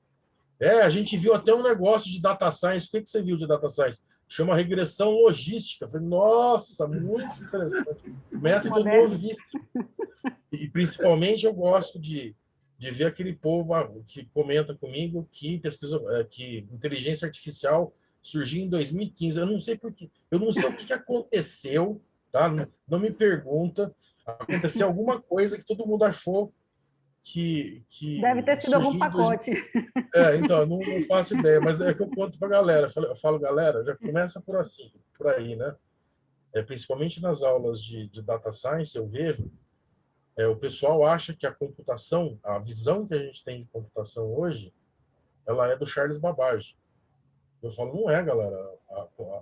A visão que a gente tem hoje de computação é do Alan Turing, e é de 1950. Aí aquele cara que cunhou a inteligência artificial, eu falei, não, ele falou do assunto.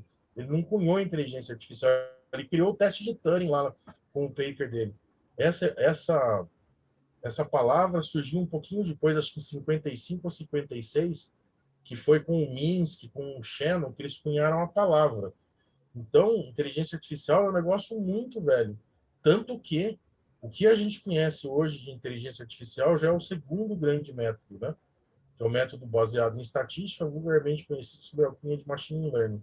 Mas antes teve um método famoso que era o método de conhecimento. Inclusive, como é que é, o ícone dessa metodologia foi o Deep Blue, né? Que a IBM fez na década de 90, né? Se me falha a memória, em 1995, que jogou um torneio de xadrez com Kasparov. Inclusive, eu lembro de uma matéria que eu li, que ele falou, o Kasparov era o atual grão-mestre de xadrez do mundo, né? Mas, na verdade, o Kasparov foi o maior jogador de xadrez de todos os tempos. Só que o que acontecia com esse tipo de tecnologia? Ela tinha uma limitação. Então, o Deep Blue, ele era um computador com 256 GB de RAM e 256 núcleos. Ou seja, ele era um monstro para a época. E a gente está falando, pessoal, de um computador de 95. Então, ele era, assim, um monstro. Só que o que acontecia? Ele calculava milhões de probabilidades para as próximas, acho que era 30 jogadas que ele calculava. Só que o que o Kasparov errava, ele não aprendia nada com isso. E daí, isso foi paulatinamente sendo abandonado, e praticamente na década de 90 eles criaram um método, que era um método baseado em estatística, daí deram um nome bonito chamado Machine Learning, que o povo acha que surgiu em 2015. É que nem impressão 3D, né? Pessoal, a impressão 3D é bem nova, né? É de 2000 e quanto, impressão 3D? A impressão 3D tem mais de 25 anos, 30 anos, sei lá. Só liberou agora que a patente venceu, pô. É isso Eu aí. acho, para Impressão 3D uso caseiro, uso residencial. Pessoal, impressão 3D é de 1984. Aí. Ó, Só que só tinha escala industrial. Pessoal, ó, pra vocês terem uma ideia, eu tirei o fundo aqui, ó, que vocês estão vendo aqui, ó. Pessoal, eu sou engenheiro mecânico de automobilístico com ênfase em motor, tá? Então, vocês estão vendo aqui um protótipo em escala 1:4 de um cabeçote de um motor, que foi um dos projetos que eu trabalhei no começo de carreira, que é um motor que foi fabricado nos Estados Unidos. Eu ajudei a fazer o projeto da fábrica. Isso aqui é de 1996. Então é assim, né, como um bom nerd, eu tenho uma outra basezinha aqui, né? Eu tenho uma base do meu Google Nist, que é um R2D2. Então o acabamento aqui parece plástico injetado. Esse daqui é horrível. Isso daqui foi impresso em 1 hora, isso foi impresso em 1 semana, aproximadamente. Foram 8 dias. Então é muito diferente, mas tem um monte de coisa que está acontecendo agora, que são tecnologias extremamente antigas, que o povo está acordando. Então, por exemplo, inteligência artificial é uma delas. O Mestre Marx, por exemplo...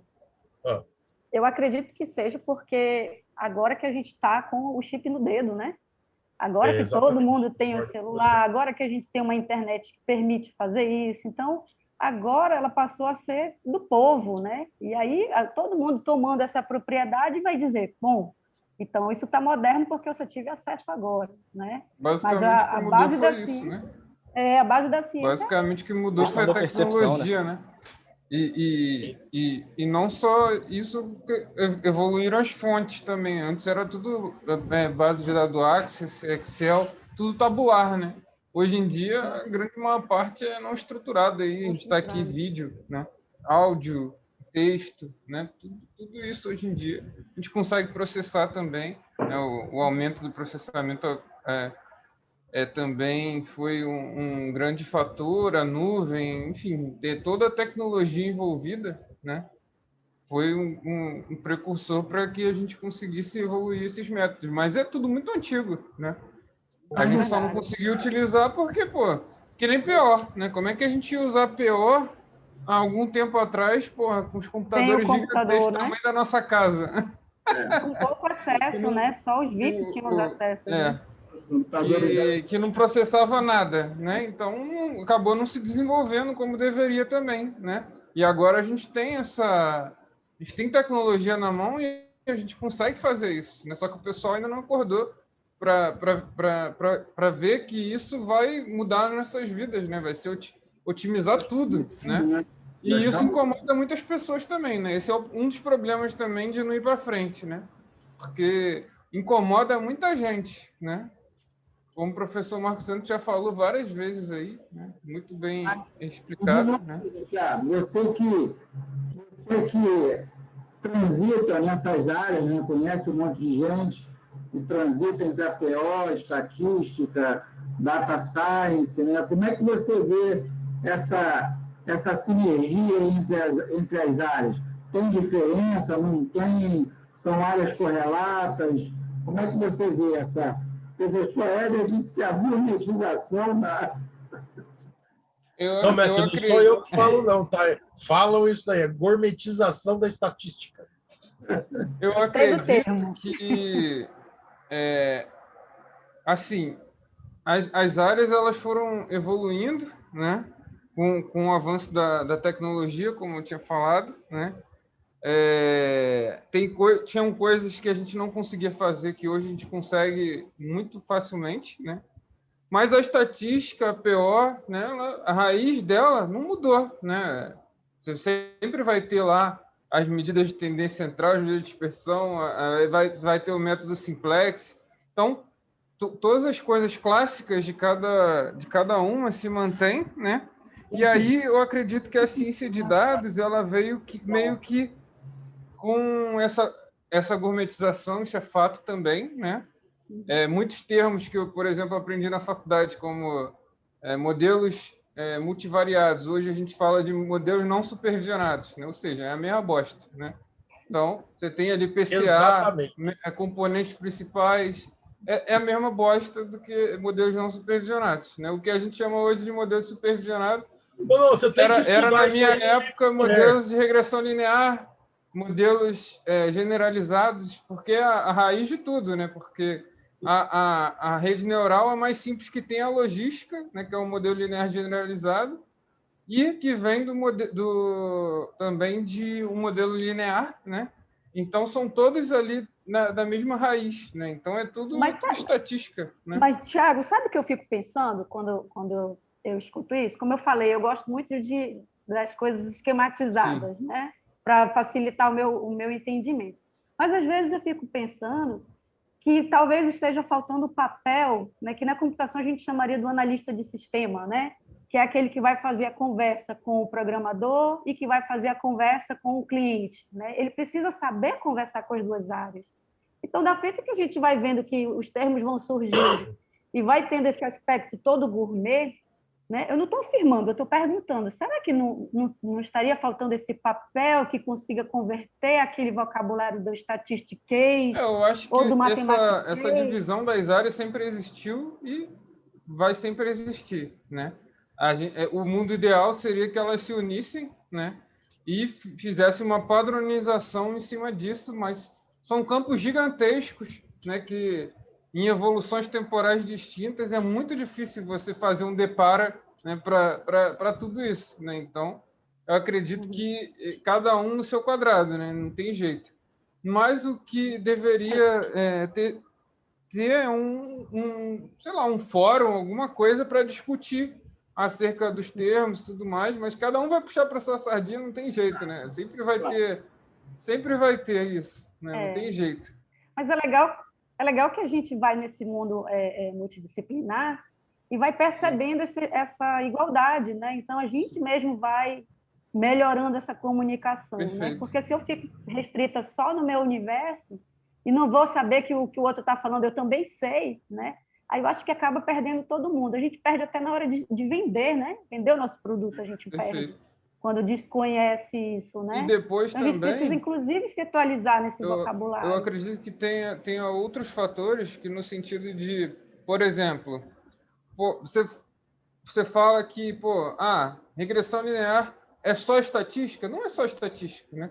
Para eu calcular um modelo de regressão linear, eu tenho que saber lá a máxima verossimilhança.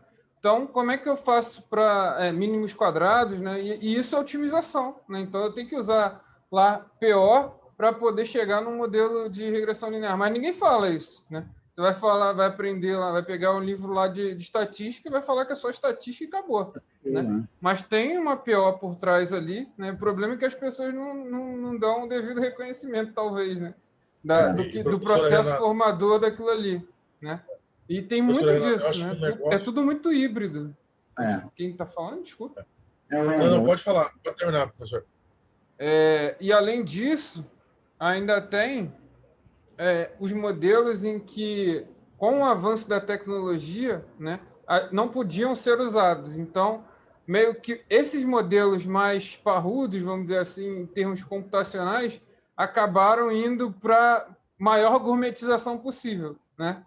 Que é a parte da ciência de dados que trouxe tudo isso, né? Então, a parte mais do deep learning, de deep learning... Já se tem um processamento maior, né? Com algo mais parrudo, e com imagens que a gente não conseguia processar antigamente também. Então, tem toda uma parte tecnológica que veio nessa gourmetização que a gente não conseguia fazer antes.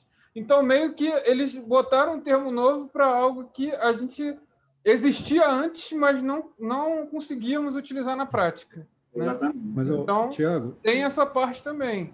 Pode falar. Não, Thiago, só que para linkar com o que você falou, né?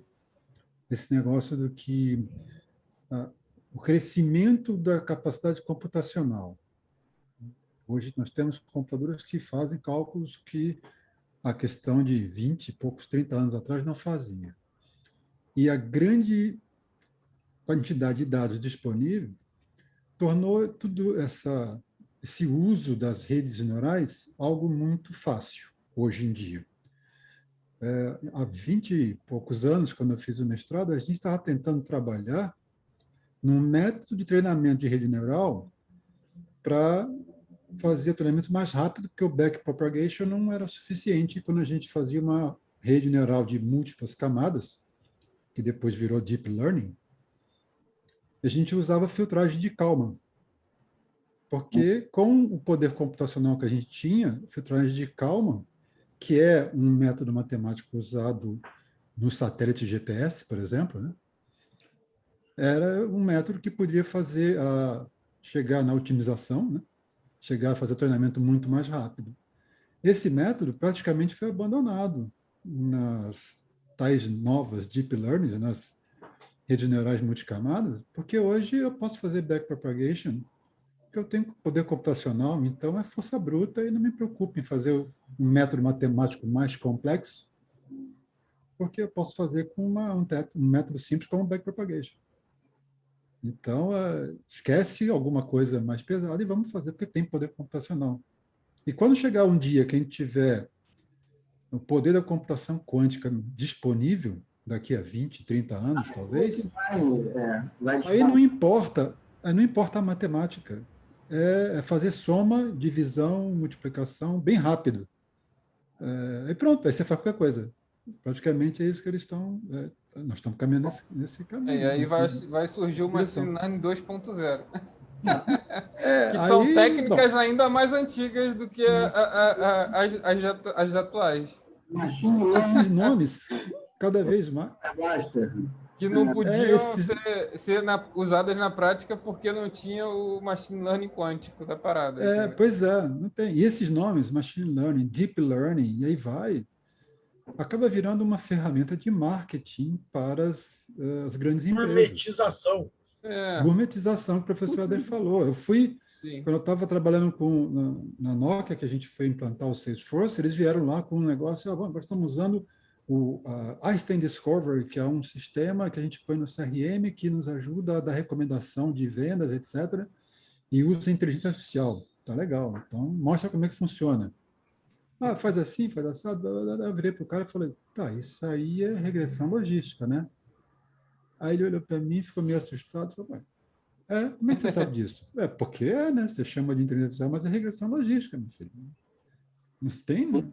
Não era nem... Outro exemplo maneiro disso aí, vocês estão falando de reutilizar e tal, é engraçado, né? Parece que a gente sempre acaba repetindo conceitos antigos e o nome novo ele lança uma onda nova. Internet das coisas é uma área que eu sou bem aproximado, mas assim, as pessoas ficam, por exemplo, recentemente o Carrefour lançou uma loja autônoma, né? Você consegue entrar e fazer tudo sem nenhum funcionário ali dentro. Aí sempre tem aquela impressão, né? Não, futuro, caramba, meu Deus. Mas, gente, é sensoriamento, são microcomputadores, existiram antes dos computadores que a gente conhece hoje. Em 1940, 1950, era tudo na base do microcontrolador. A diferença é que hoje a gente consegue se conectar. E isso evolui pra caramba, a conexão. Um sensor por 10 centavos. Pô. Exato, também. Você consegue construir um sensor e posicionar de uma forma inteligente, que você agrega valor, aí bota o nome bonito e tudo, aí gera uma onda nova, as pessoas ficam, caramba! Mas quem já está mais próximo da área sabe que é muita gourmetização que está rolando mesmo. O Cláudio falou esse técnico, esse IoT virou também outra febre, uma coisa que eu, há 30 anos, eu trabalhei na Embraer. Você quer uma coisa que tem mais sensores do que um avião? Pois parece que aprendeu. Eu estou achando que essa gourmetização aí é para ir cortando a gente que está na ala mais velha, hein? Né? Porque vai chegando um novo termo, mas isso a gente já conhecia. Já conhece. A gente já não conhece com esse termo novo. Opa! Então vai servindo para ir cortando a gente também. É uma estratégia. E um comentário que o professor Tiago fez também foi isso, né? Quando eu comecei a estudar mais profundamente Machine Learning, eu estava conversando com um professor, ele tinha feito doutorado na área no MIT, e daí a gente começou a falar de um monte de coisa. Eu comentei, eu tenho experiência com o Master Black Belt. Ele falou, então, tem um monte de técnica nova de Machine Learning, tem um livro bom, que é o livro do Anderson Hare. Nossa, mas tem um livro de estatística multivariada com os mesmos autores. Não, é esse mesmo livro. Pô, mas o que tem de novo, então, né? O número da edição, ao invés de ser edição 2, agora é edição 18, 19. Isso aí mudou. E o negócio, exatamente. E o negócio que aconteceu foi quando a gente saiu do ano 2000, a gente saiu da era industrial e passou para a era da informação. Então, o que acontece? Teve fusão de um monte de coisas, só que a gente está pegando um monte de material do passado.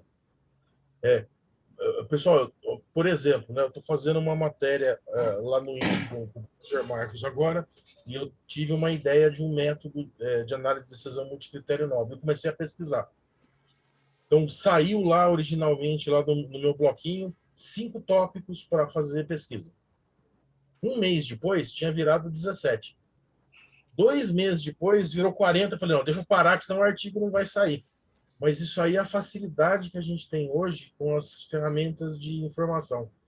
E o pessoal de marketing mesmo fala para mim, esse professor que eu fiz a palestra para ele fez doutorado em engenharia de produção na Poli. E a área dele básica é marketing. E ele fala, isso aí é uma tendência que existe para você revolver os seus valores, mas muita coisa que a gente está usando de técnicas super modernas são da década de 40, da década de 50, da década de 60. As mais novas são da década de 80, com outro nome. O Fabrício colocou um comentário aqui, queria até ler, que ele falou que a gourmetização, Fabrício diz, a gourmetização ajuda a propagar o tema e evidenciar o quanto a PO é importante. Olha, de uma certa forma, sim. Porém, minha visão, tá? Quem vai evidenciar a PO é quem já conhece a PO, porque quem conhece o machine learning, o data science, e não conhece a PO, vai dizer, não, são coisas diferentes, então você não está atualizado. Então, quando a gente consegue falar nesse vocabulário, a gente respira, bom, eu não estou ultrapassada, né? Porque aquela coisa vamos pensar no exemplo clássico da computação, né? Imagina eu, que já não tenho mais 15 anos, começo a programar, beleza, agora estou aprendendo uma linguagem nova, nossa, agora Python, agora R, agora isso, agora aquilo. Aí vem um moleque de 12 anos, ou menos, nem terminou a escola, programa feito um louco, né? Aí você diz assim, nossa, passei minha vida inteira, minha carreira inteira estudando, aí vem um moleque desse e consegue fazer uma programação muito melhor que a minha. Você vai pensar o quê?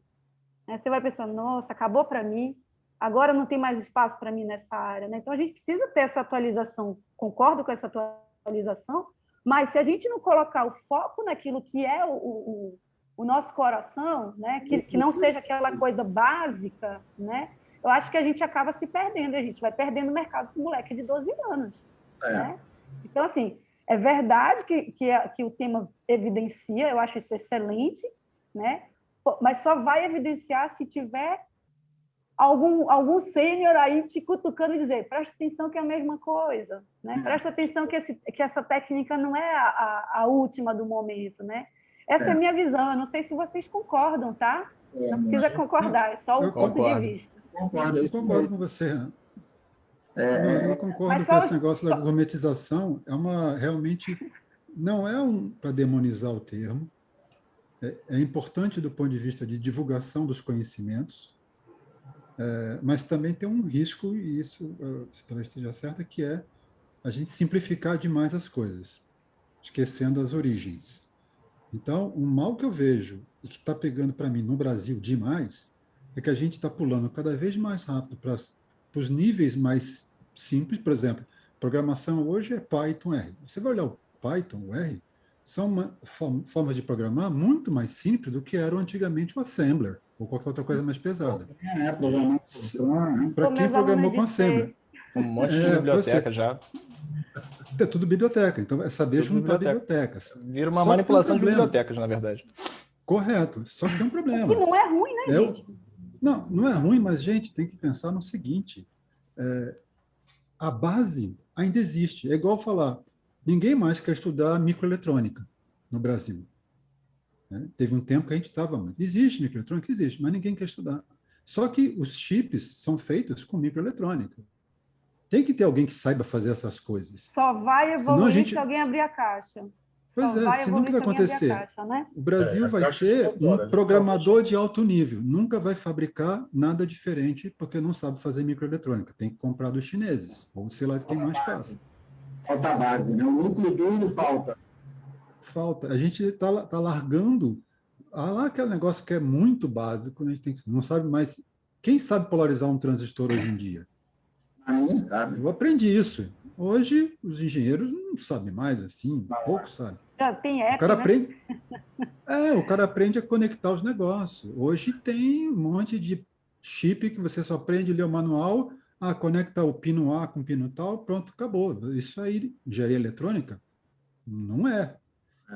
Serve para hoje? Claro que serve. Para a gente pensar em processo de evolução, é isso que a gente fala muito da ciência, né? Se a gente quer pensar em evolução, né, e não só apertar o parafuso, né, a gente precisa abrir essas caixas, né? E aí, para abrir, a gente sabe que não é trivial, que não é, tá tudo claro aqui, não, a gente precisa sentar, e quanto tempo a gente senta e lê, e faz, e dá errado, e é aquele processo ali da investigação pura, né? Que ela não é, que ela é um processo totalmente solitário, né? Não é um processo tão plug and play, né? Como a gente usa no termo geral, né? Falando um pouquinho essa questão de você utilizar pacote, né? Quando eu vou programar, eu gosto, dependendo, eu acabo trabalhando muito com o modelo multicritério, né? Então, eu já fiz alguns modelos, tal, pacote. Isso é engraçado. Uma vez, eu até falei com o professor Marcos, uma vez eu estava procurando a gente estava trabalhando com método HP, aí eu fui lá no CRAN, né? Trabalhando com R, e fui ver os pacotes que tinham do HP. E essa questão de você saber o que aquele determinado pacote faz, né? E às vezes as pessoas não se preocupam com isso, saber como é calculado e tal. Tinham modelos ali que eram trabalhados de uma forma totalmente equivocada com a base do método, principalmente na forma de input, e quando eu vi aquilo eu falei, e assim, estava lá, tudo certinho, aprovado, ele fazia o... Mas o modelo assim de input da base, considerando a escala de SAT, meio que foi totalmente anulado. Então eu falei, eu tenho um modelo que, tipo assim, numericamente ele funciona, ele vai cuspir um resultado, mas que a base mesmo do entendimento, considerando a escala tal, era totalmente nula. Pois é. E aí é aquela questão, tipo assim, uma coisa é a gente utilizar pacote para facilitar, mas eu saber o que aquilo está me entregando. Outra coisa é o que o professor Decroix falou, sair juntando para cuspir um resultado, né? Então, acho que... Não tem o núcleo duro, não sabe, né? Ele vai lá e... Você saber, você ter um pouco de conhecimento da base, ela é fundamental, né? Eu acho que é engraçado você falar isso, Miguel, porque essa semana eu estava pesquisando também método HP com R, e acho que esse pacote, que é o pacote que está no GitHub, que chama Não sei. HP... Ele tinha, o HP, ele tinha, acho que eram 4 no CRAN. Tanto que a gente até criou um modelo, a gente colocou um lá também. Era um dos 4.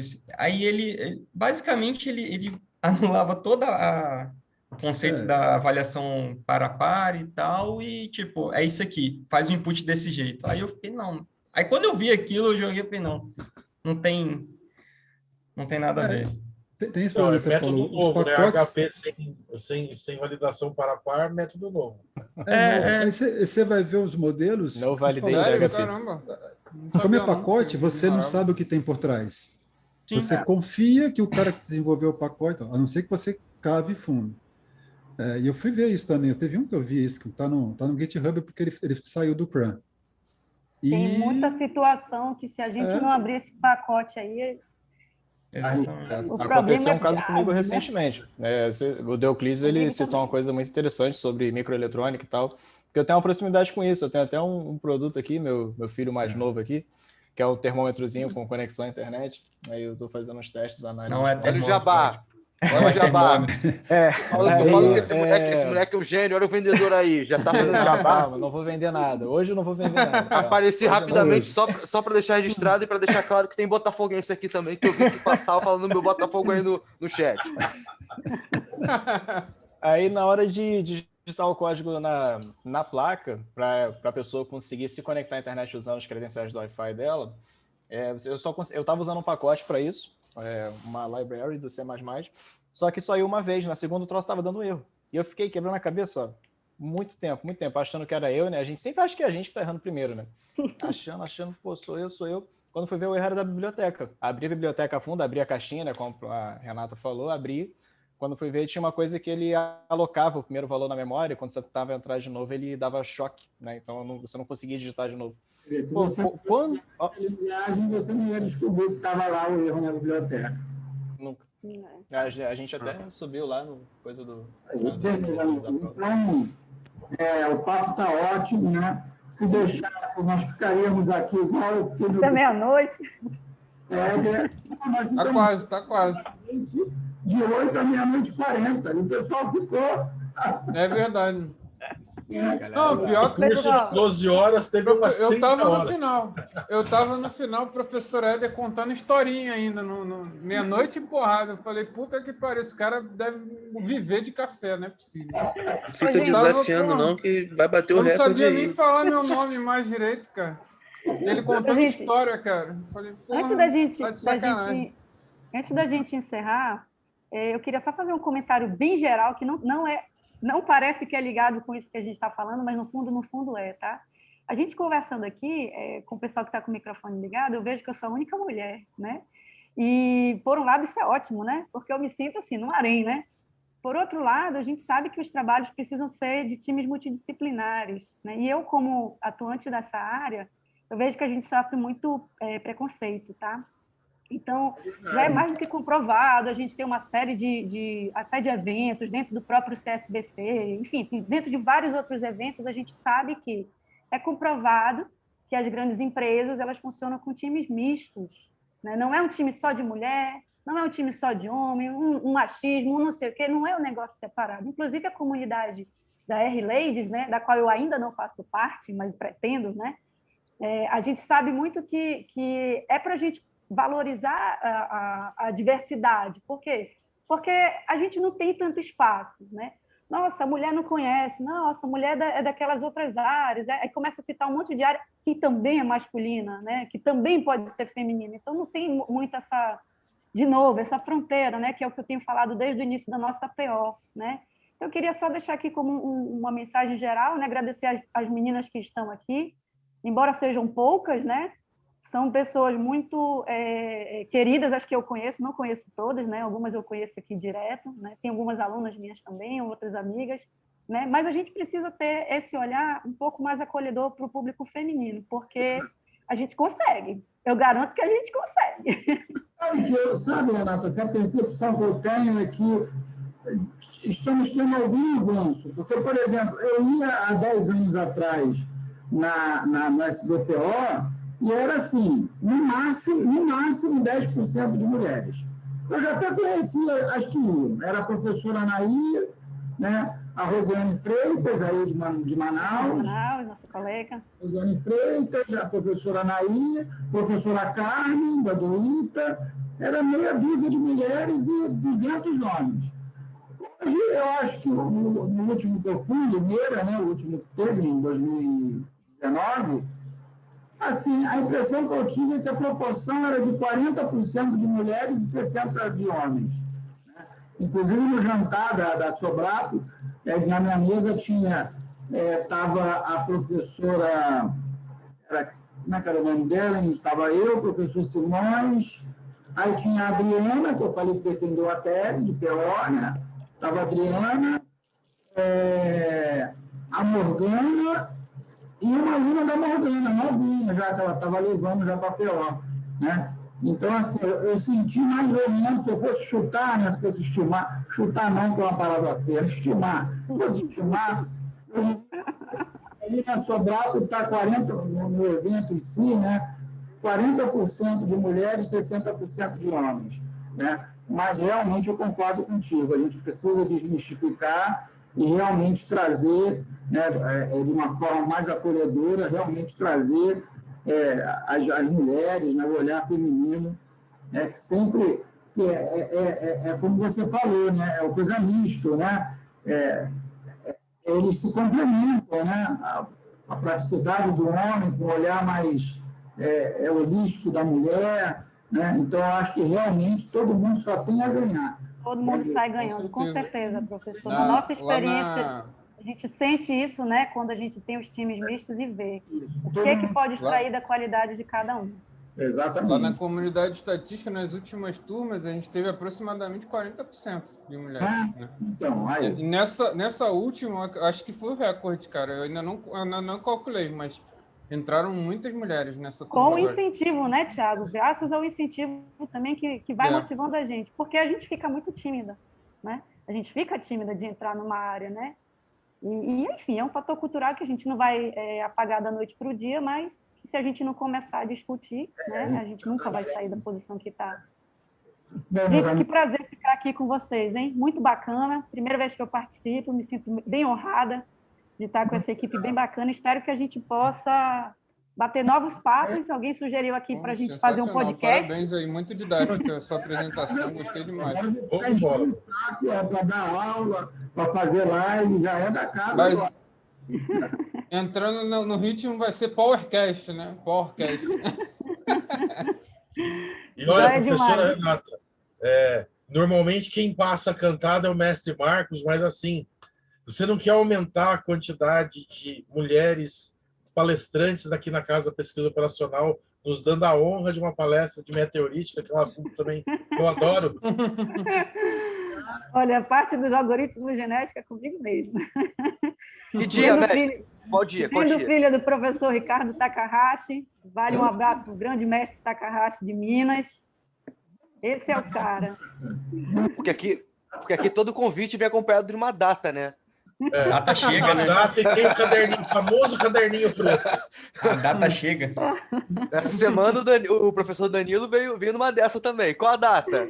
Eu posso marcar dia 31. Bora combinar na agenda que a gente faz uma apresentação aplicada e vai ficar bem bacana. A gente consegue, sim. Tá bom. Muito obrigado, tá? Então, eu agradeço a professora Renata, foi um encontro maravilhoso, né? Agradeço ao professor Euclides também, professor Éder, Tiago, professor Fabrício Dias, que é meu amigo pessoal também, né? Tá aí prestigiando a gente, tá? E eu vou marcar com a professora Renata para a gente bater um papo aí sobre as meteorísticas e com certeza vai ser outro encontro sensacional. Tá, pessoal? Então, boa noite. Bom feriado, feliz Páscoa para todos, né? Que tenham uma Páscoa maravilhosa aí com as respectivas famílias. Tá? Fiquem com Deus. Boa noite, gente. Fica com Deus, gente. Boa noite. Valeu, professora. Obrigado. Obrigado. Tchau, professora Renata. Tchau, pessoal. Valeu. Valeu, galera.